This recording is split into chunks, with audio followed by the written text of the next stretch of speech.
This is electrical systems 1, test 2. Electrical 1, test 2. You got that? Everybody got that? The amount of lead and acid in a battery determines the amount of energy or current the battery can store. Is that true or is that false? The amount of lead and acid in a battery, basically a bigger battery is going to store more, right? You got more lead and more acid in there, you're going to store more. Automotive batteries have 8 cells connected in series. How many you got? You got 6. How many cells are there in a 9-volt transistor battery? 6.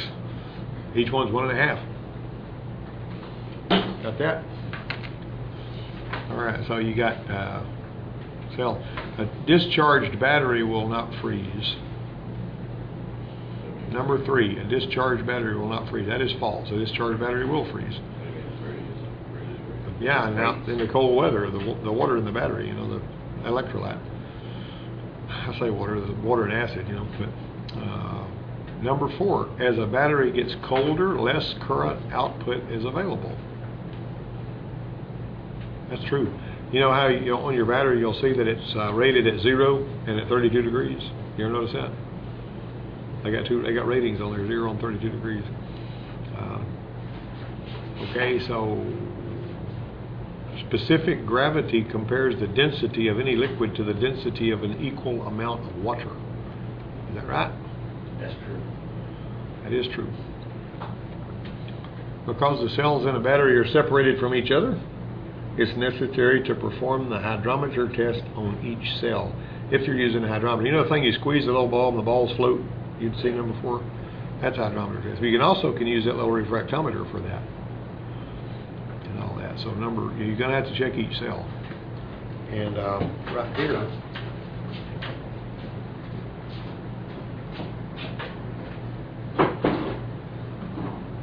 this right here will startle somebody if they don't know it's empty. And if you shell. See the cells? Yeah, that's the cells in there. Now there's nothing in these cells. All the lead and stuff is not in there. And so that's how they're totally separated from each other. You see, even all the way to the top, and you see these little right here. Those go all the way down, so there's not any transfer of anything from one cell to the next, except through the connection that the cells have, which are put together in series, starting with the negative terminal and going to the positive terminal right there. It's pretty cool. Right there. I got that Toyota battery. All right. Okay. Some vehicles have convenient connection points under the hood and away from the battery for jump starting. Some vehicles have convenient connection points under the hood and away from the battery for jump starting. Yeah. We got one out here. Which one? GMC's like that. Yeah, you don't even hook it directly to the battery. That's good too, because those side post GM batteries are kind of crappy. They do make some little copper things you can pop onto those. It makes it easier to hook jumper cables to, but they're not like radiator. But boy, they have hung on to them side post batteries tooth and nail for years and years and years.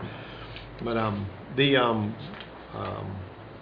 course, you are less likely to have a short with a side post battery. But I will tell you this, and this is words to the wise: a side post battery you won't see any corrosion a lot of the time. I mean, it looks just fine, but when you take the battery cable loose, it's just a chalky mess. You know, and sometimes I'll take that. You know that little Midtronics tester you hook up, it tells you how many cold cranking amps it's got? Did you see that thing? You can hook that up to those side post terminals without taking the battery loose and measure the cold cranking amps on that battery through using those, because you're really supposed to hook that thing directly to the posts on the battery, not to the terminals. However, it's a useful tool if you hook it to the terminals and you measure the cold cranking amps and they measure really bad. And what you need to do is pull your battery tables off, clean them posts, and measure it right there at the battery, and you'll probably find out. I have seen it where it would measure like 175 cold cranking amps at those posts or at the screws that go into the battery, and you take all those out of there and measure it directly coming out of the battery, and it'll be like 600. So you got a lot of corrosion and resistance there. See? And sometimes battery terminals can be dirty and not even look it. You don't always see chalky stuff. Sometimes it just won't. There'll be enough oxidation in between the post and the terminal where it won't flow. And I'll tell you something else. I've seen cars just plumb quit running going down the road because of dirty battery terminals. You'd swear there's something else wrong with them.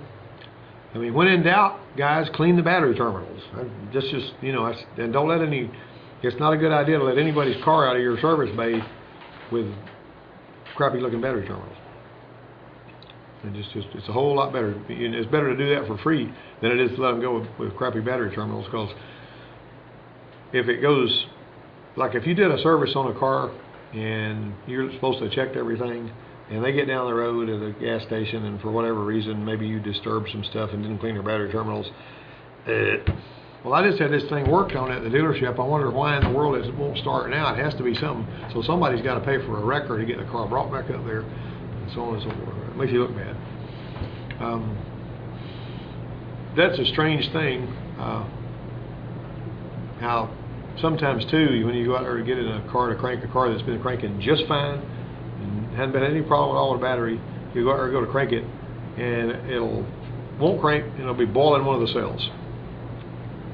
Just boiling a cell. Just boiling to beat the band. Stinking. If you smell it stinking, you know, rotten egg smell.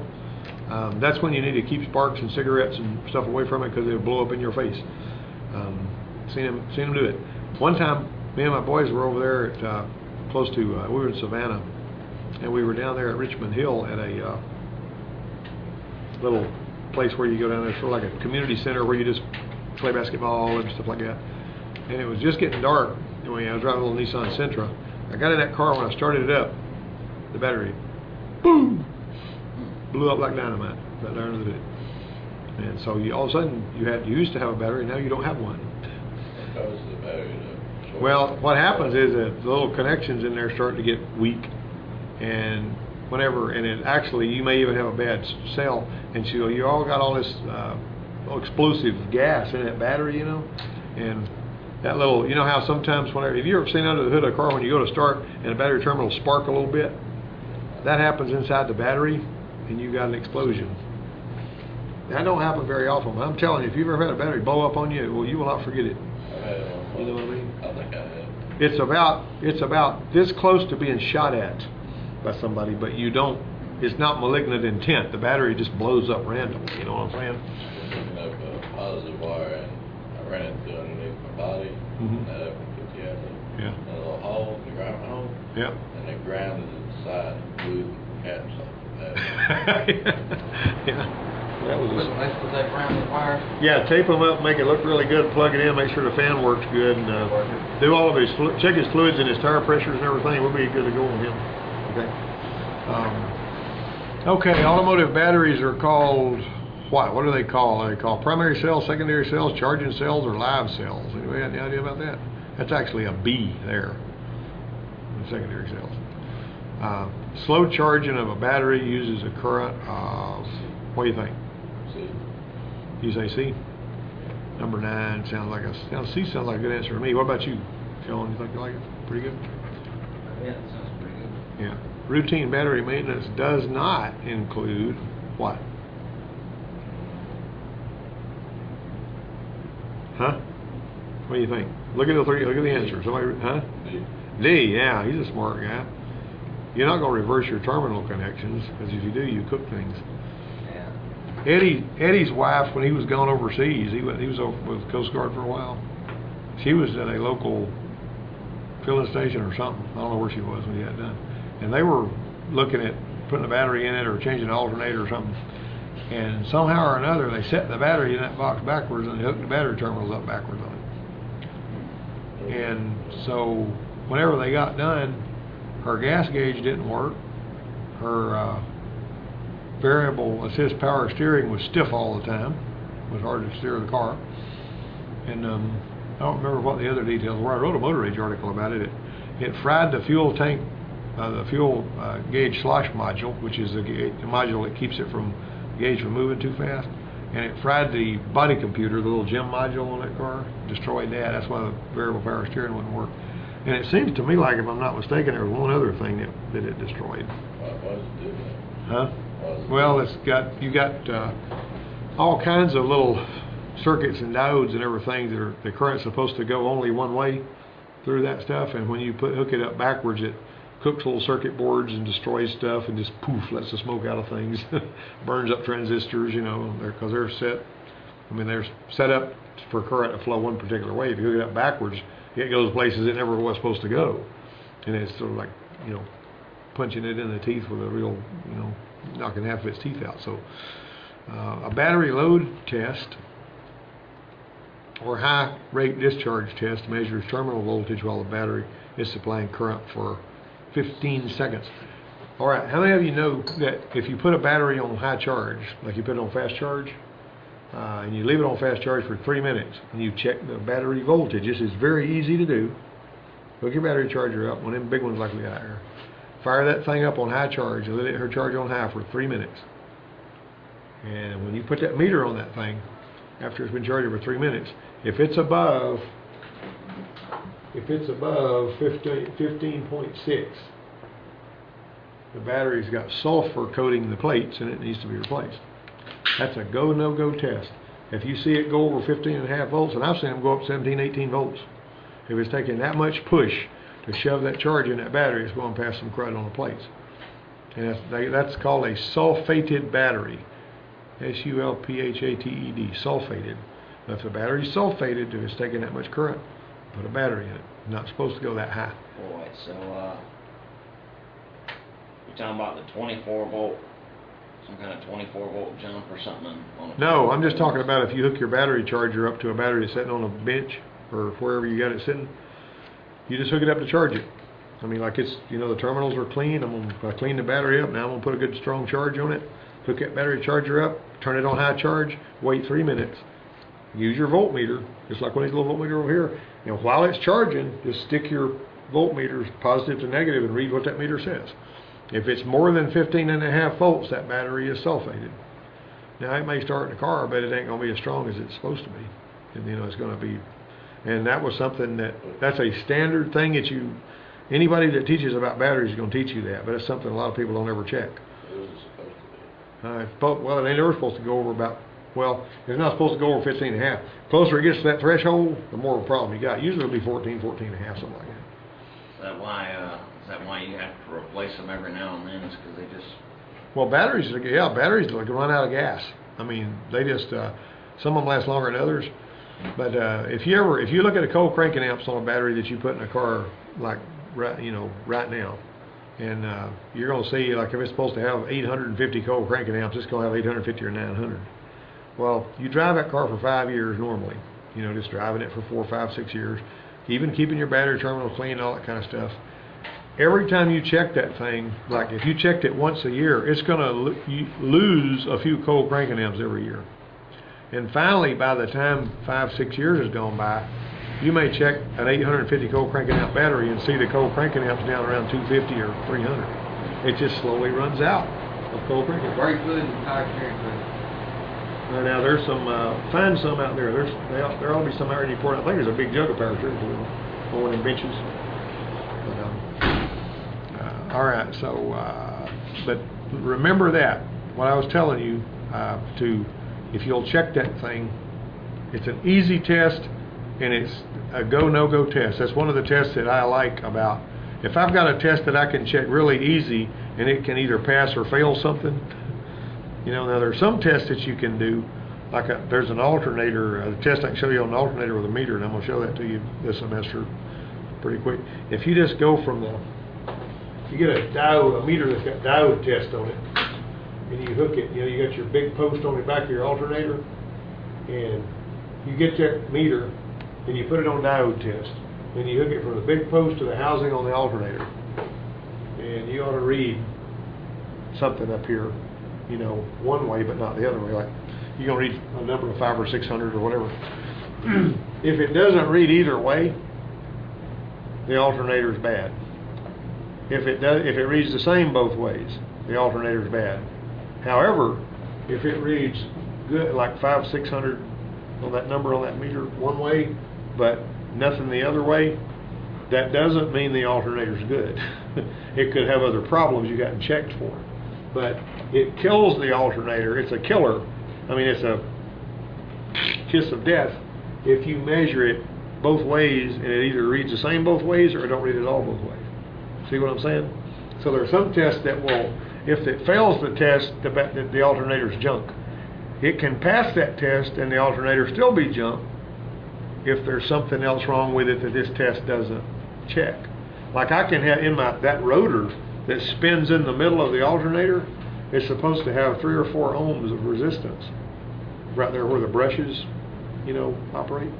All right, if it's got 3 or 4 ohms of resistance, then that rotor, basically, the winding in the rotor is good, but it could still be shorted to the housing. The rotor, that winding's not supposed to be shorted to that clamshell metal housing. Then all of that stuff, anything you can check on that rotor is not going to be measured this way. That rotor is totally unchecked. You haven't checked anything on that rotor when you do this. You're just checking the rectifier bridge and the stator is what you're checking that way. All right. But anyway, it's like I say, you got to be able to parse that so that you'll know just because it passed this test, it doesn't mean the alternator's good. So don't get confused by that. An open circuit test or at rest voltage of faulty charged battery is what? Sorry about that. Which of the following is not a color used in built-in hydrometers? Which one, number 12? That's going to be C. You don't use white. Not a built-in hydrometer. You know what a built-in hydrometer is? Have you seen on some of them batteries, they got a little sight glass on top of the battery that's supposed to change colors when the battery's charged up, like on some of the alcohol batteries? It's got a little ball in there. And if that ball, that ball's sitting in a little, you haven't seen that? It's a little round plastic window on top of the battery that you're supposed to look down in there. And if it's green, you'll have a little thing like this, and you'll have a little optic fiber going up there to this little window on top of your battery. And if the specific gravity of that battery gets low, that ball will sink and go down one way or another. And when you look down in there, this will be black. But if that ball's up here at the top, because of the specific gravities like it ought to be, you'll look down there and this will be green. Now occasionally they'll have one where there'll be a red one will come up and a green one will go down, but I've never seen that many times. So white's one they don't use. An open circuit or at rest voltage of a fully charged battery should be what? That's A, 12.6. You know what the specific gravity of a good cell would be? The 1.260? I mean, isn't that something? The 12.6 and 1. That's fairly easy to remember because they sound similar. All right, is that all your questions? Huh? That it? Is that all your questions? You got your electrical test 2 over there? I have my electrical test 2 in here. You don't have it? Huh? You got your electrical test 2? Do it, yeah. Okay. All right.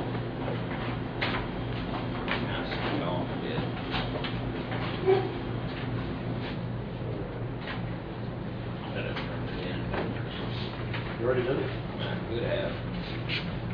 Well, I've got this. All right. What do you want me to do? So, could you... That's your syllabus. You hang on to that. This is plugged into house current right here. You got that? All right. Now, my little picoscope here is actually measuring on A. I'm going to turn off A, and I'm going to put this on auto. That's D. Well, it might show up there if we use it. Let me go ahead and put that back. Let's go ahead with A. All right. Here's my A probe right here. And that scope is pretty doggone sensitive.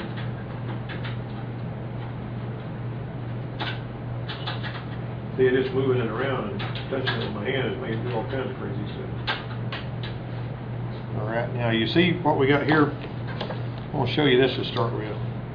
All right, coming out of here. Watch this. You were talking about a transformer. We got 120 volt house current coming in here. This I got from Radio Shack for $5. This is a transformer. Coming out of here, house current coming in here, coming out of here, I just got a small amount of voltage. All right, my test light is burning very dimly. Right there. See that? Right there like that. All right, if I go this way, I'm getting a full 12 volts. All right, so if this light's burning with that 12 volts, I ought to be able to make that motor run with that same 12 volts, right? That makes sense. Okay, so let me take that. I'm going to hook that up. And I'm going to hook it up to one of the terminals like motor. And I'm going to hook that up to the other side so I'll get a full 12 volts. And I'm going to hook that up to the other terminal light motor. I'm going to watch the motor real close. Real close. Now, it's hard to see it, but you see that's just sort of flopping back and forth. Alright, now, if this is 12 volts, why is that motor not running? Why is it just buzzing? That's a 12 volt motor. Okay, this is alternating current, like what comes out of your alternator on your car. This right here is alternating 12 volt current coming out. In order to make this alternating current DC current, what we're going to need to do is we're going to have to run it through a rectifier. A rectifier, this particular little rectifier here came from Radio Shack, and it actually is like 4 little diodes. Okay, so I'm going to take it right there, connect that to there. I'm going to get a green wire for ground. I don't know why, but my black jumper wires always seem to go away. I can buy a pack of jumper wires, and the first ones get burned up or destroyed or something with the black ones. Alright, now we're going to hook this up to this motor right here. We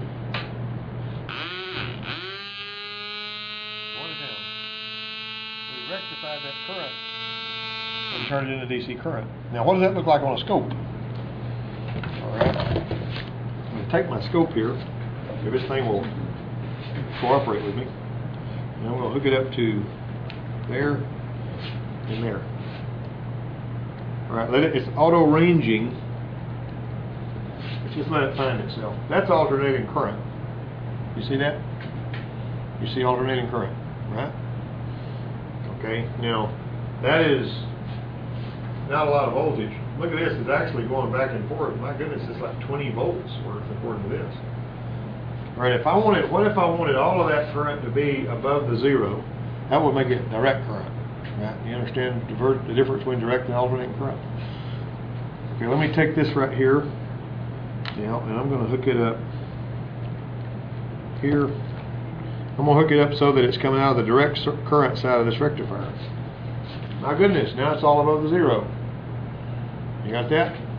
See what that rectifier did?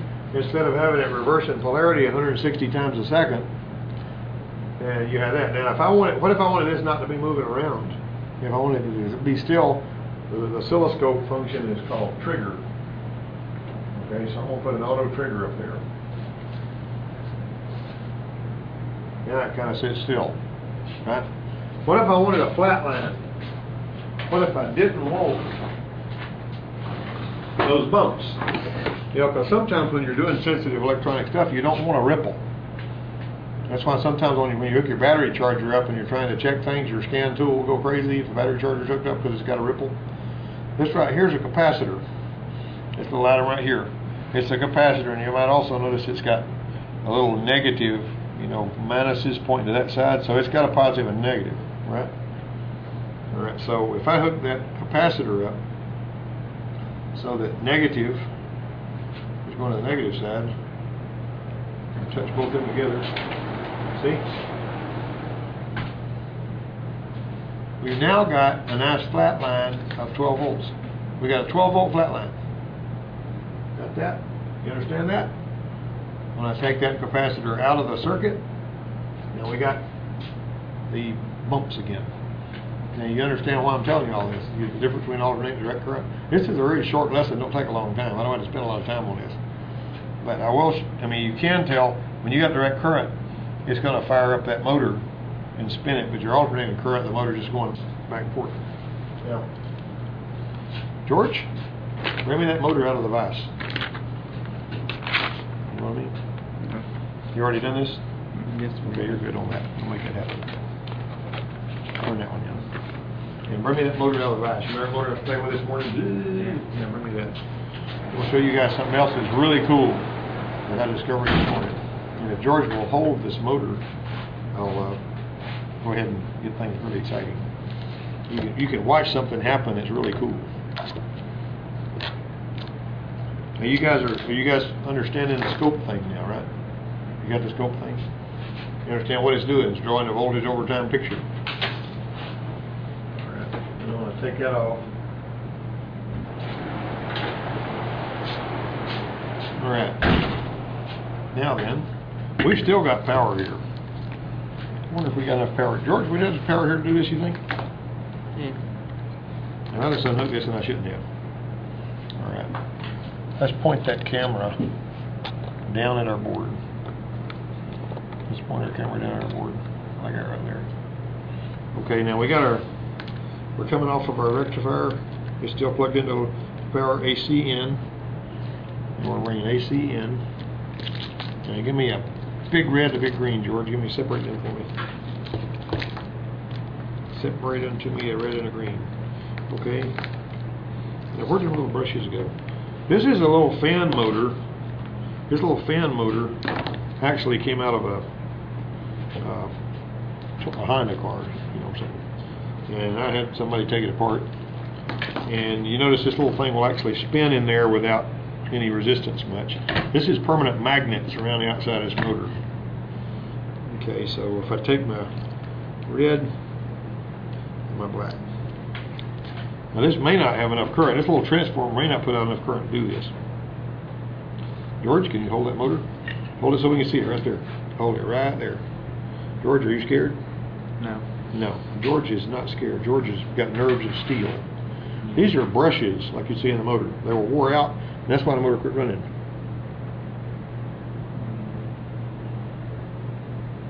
See? See that? When I touch that, it's actually causing that little thing to spin. I really need more power. George, bring me a jumper box. You have to physically touch it, or just... You gotta touch them. You gotta touch them. When those brushes touch these little commutators, it causes a magnetic field to run. Now, I knew that this little thing right here, it was not going to put out all much power. It did run the motor slow, and it made it easier to watch, you know. All right, so let me get a red one. Let's take our red one and our black one. All right, George, we got to hold it where the camera can see it. Okay, can you hold it where the camera see it? Okay, well, we're going to red one and black one. Now watch this. Watch what happens when I touch these two brushes to that darn thing. See there? And all I can touch them.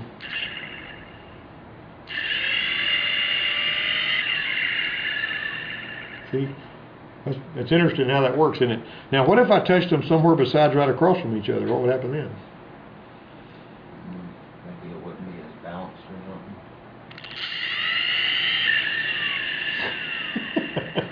I mean, it's still working. Now, the speed's going to be different.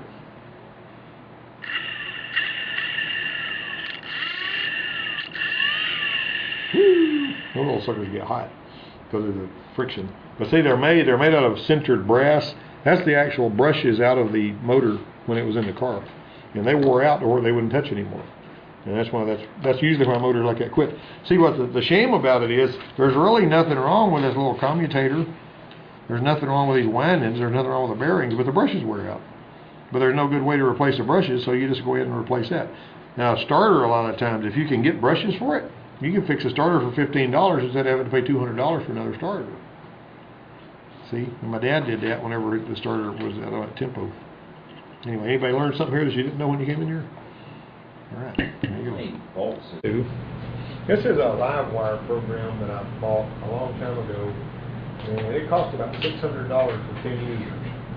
All right, now the first thing I'm going to do with this is I'm going to put a battery out here, and I'm going to change the properties of it so that it's 12 volts.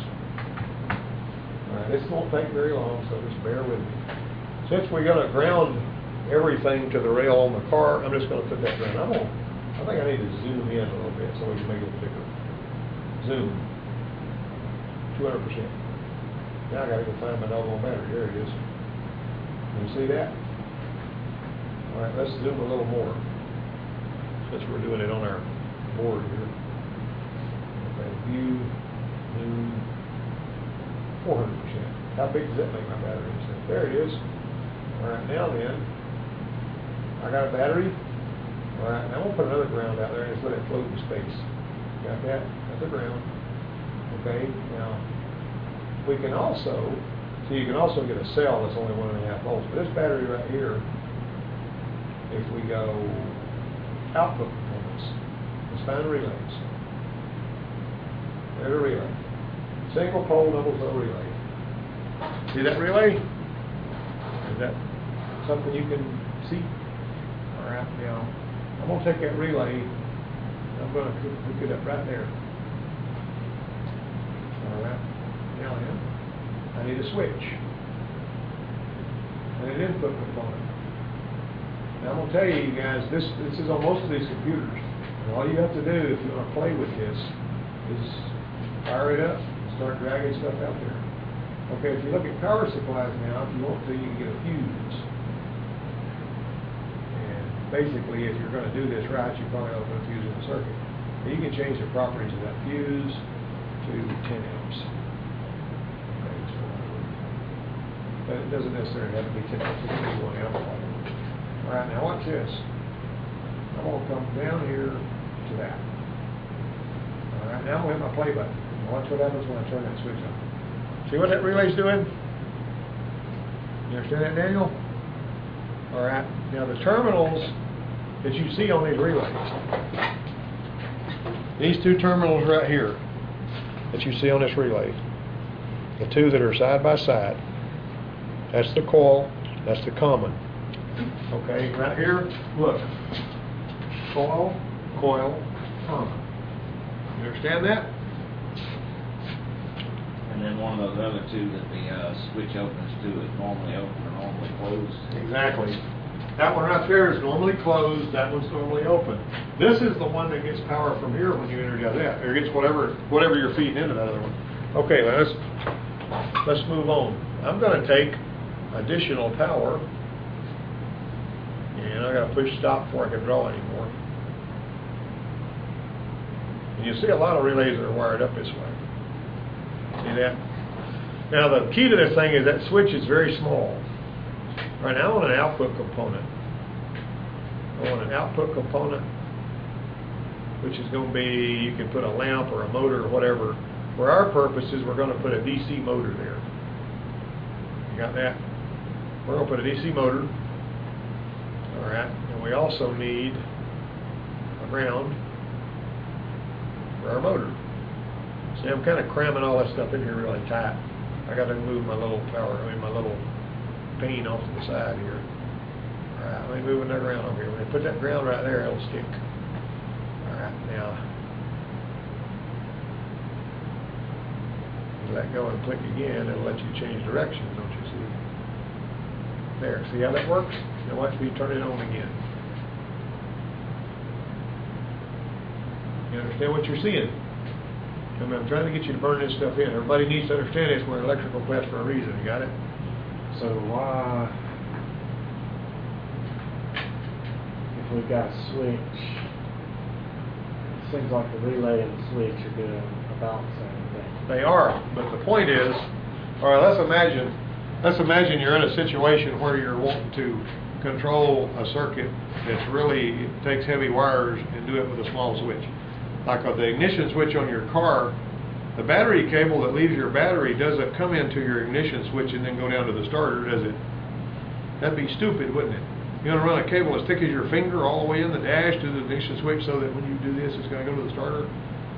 But what they're going to do is you're going to take a relay out there, and it's actually going to go down there and feed that little wire on the starter that energizes the starter. And when you turn your key, you may have a little bitty wire going out of the dash, and when it clicks that relay does all the work. See, the relay is supposed to be pulling in heavy loads. And your little switch that operates, it can be a little teeny tiny switch, no bigger than that one right there. A switch that wouldn't handle the load. You know, you want a really small, weak switch to be able to cause something big to happen on the other end. The relay's the way to do it. Or, furthermore, if you want to back in 99, no, excuse me, 96, I guess it was. There was somebody, and this is an electrical thing, that's why I'm telling the story. There was somebody that had a Jeep, that was one of Jeep, I'm sorry, it was an Explorer, and they drove it to Tennessee at night with the lights on, and it burned up the headlight switch. Because the headlight switch was really not engineered to handle pulling, you know, them 10 amps of headlight bulbs all night long. I mean, it got hot and it burned up, and their headlights went away, and they had to come back in the daytime without any headlights. Okay, so they gave me that job, and what I did was, I took the headlight switch, got a new connector for it, and I got in those days we could get a fuel pump relay with a pigtail to go with it, you know, because fuel pump relay sometimes would burn up and all that. And I mounted that fuel pump relay behind that headlight switch, and I took the wires that were actually going, you know, you had power coming into the switch and then power going out through the dimmer switch to the headlights. And I took that power wire and I hooked it to the common terminal on that relay. And then on the normally open wire on the relay, I connected it to the headlights. You got it? So this right here was going to turn my headlights on. The headlight switch that burned up after it ran all night long, whatever, I connected it so that all it was doing was turning on that relay. And I soldered it up in there, and it was a Ford relay and a Ford connector, and I soldered a heat shrink, and it looked really professional. I mean, it was really great, and it worked great. But now on the reverse side, if you burn up a relay, does it leave the switch vulnerable, or does it cut it off? No, the relay, what you got is you have two discrete circuits. Discrete, D-I-S-C-R-E-T-E. Discrete meaning separate circuits. So if the relay, now I will tell you there is a time when if the relay burns up to the point to where it melts everything together, you know, it can actually cause issues. I had at the Crown Victoria out here one day that the fan relay was controlled by the engine controller, and I can show you pictures of it, and the fan relay burned up, and it actually made an internal short in the relay that was back feeding the engine controller. So there was enough of a voltage drop there that when the engine controller tried to kick the fuel pump on, the voltage would drop down so that this situation was acting like a turn signal flasher. The engine controller was going click, click, click, click, click, click, because the fan relay had burned up and it was back feeding in there. So what you're saying, yeah, it can, but that doesn't usually happen. Now the relay is usually made to carry a lot more amps than that, and usually relays don't burn up. Now I was telling, I think it was you, I was telling yesterday about this 88 Ranger, because he was asking me about amps and everything, and I told him about this 88 Ranger that this lady had, or this guy had, that he brought it up there, and he says, I bought it, it came to us from AutoZone, and he said, I bought a alternator from AutoZone, and when I put the alternator on, it burned up the wires under the dash. And I want them, you know, and they said, AutoZone says, take it to the Ford place, if our alternator burned it up, we'll pay for whatever the repairs are. And so when I got his old alternator first from him, and I put it on there. It was noisy and stinking and smoking and hot, and it wasn't working worth a flip. Took it off, put the other alternator on. When you check a charging system with a charging system tester, what do you usually see? I mean, voltage. What kind of voltage you're going to see when your charging system's working? 12.6.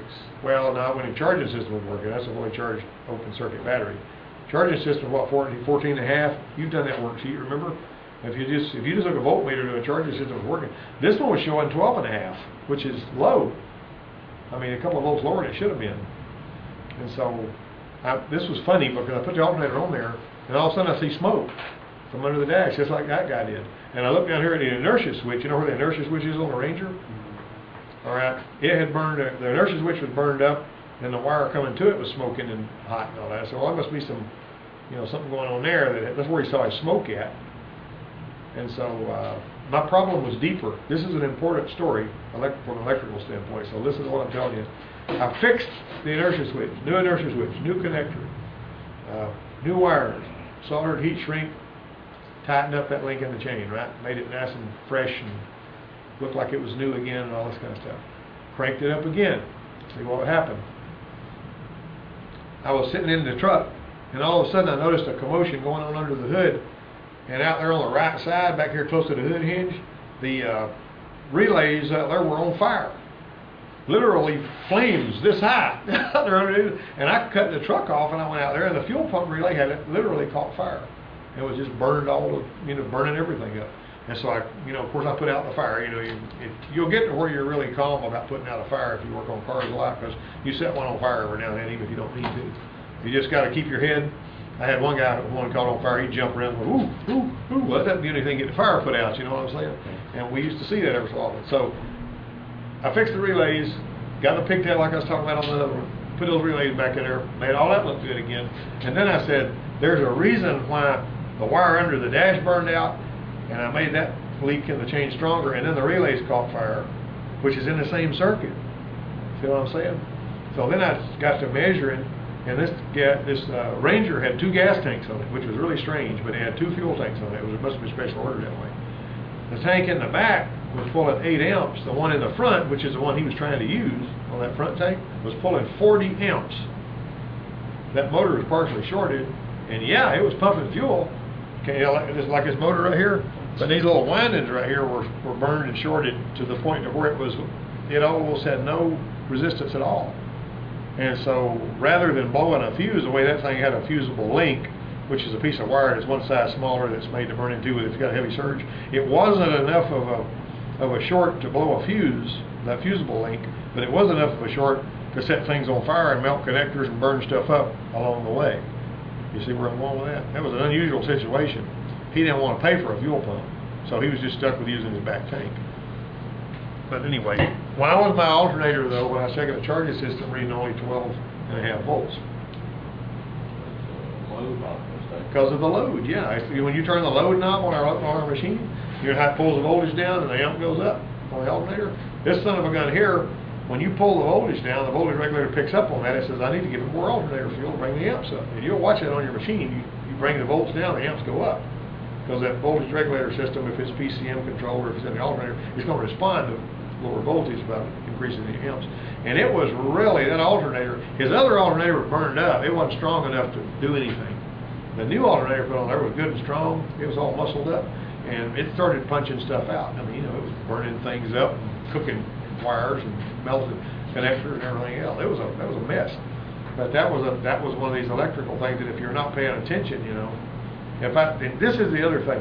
When you got a situation like that, the smart thing to do is not fix what you first find and then feel like it's all right, slam the hood and pull it outside. You better run that thing for a while and make sure it's okay, because if you don't, if it burns the truck all the way to the ground, they come back and say, hey, y'all were supposed to have fixed it, what's up with that? See, that would have happened if I would have let that one go without finishing my diagnostics, That burned. I mean, let's make sure nothing else happens now that I'm doing this, and so on and so forth. Then I use my inductive pickup. My old charging system tester hooked it up to the battery, clamped it around the wire going to the fuel pump, so it was, pumping out all the amps. Anyway, somebody's talking about the relay, right? You okay with the relay? Everybody got that? You understand that? If you know coil, common, normal, open, normally closed, you can wire up anything. Oh, let me finish the other story I started telling you. I wired up the switch. The headlights on that Explorer. I fixed that, and they took it and they were happy with it. They never gave me any more trouble. And to them, this was mounted in there behind that panel. When they turned on the headlights, they might have heard a little click when the relay clicked, but the relay was carrying the load. You see, the same circuit protectors were in place and everything. There was nothing wrong with that repair. And I got called on the telephone after I came to work here, 5 years later, 6 years later, so it was like 2001. And this guy says, I'm actually working with Ford Motor Company up here, and I saw that where you fixed a vehicle that had this problem with burning up headlight switch. And he said, we've got a bunch of cars in Europe that are doing that. And I noticed the one that you fixed, you wrote on the warranty repair order that you had installed a relay to carry the load of the lights. I said, yeah, I did that. And he goes, well, how did you do that? Because I need to come up with a field fix for the ones in Europe that are burning up headlight switches. And I said, okay. And I said, give me an email address. And so he gave me an email address, and I got this wiring schematic, and I actually built a wiring schematic. It looked just like it was drawn by Ford. I was using paint, moving stuff around, all that hogwash. And I fired that off to him, and that was his field fix that he published in a technical service bulletin to take care of the ones in Europe over there. My question was, this guy's an engineer that's working for Ford. Why couldn't he figure this out without knowing what I did? Of course, proof's in the pudding, And if I fixed one and it never gave her trouble again, that's what he was after. You see what I'm saying? And so, but anyway, since I'm underwater here with my thing, let me finish up on that.